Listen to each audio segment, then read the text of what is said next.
Hi viewers, this is Mohammad Faisal. Welcome back to my YouTube channel English and Math Lab. So today in this video we are gonna look at another English learning session. We will learn stop saying very.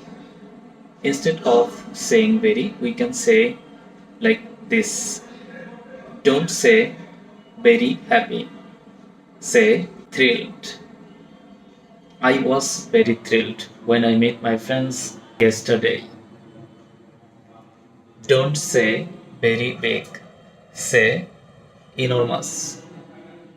Example: I have an enormous appetite. Don't say very small.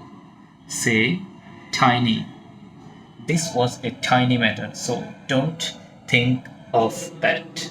Don't say very scared. Say terrified. I was very scared yesterday. Instead of very scared, you can say terrified.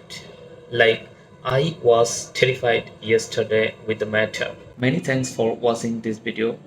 Stay connected with me. Thank you very much. Goodbye.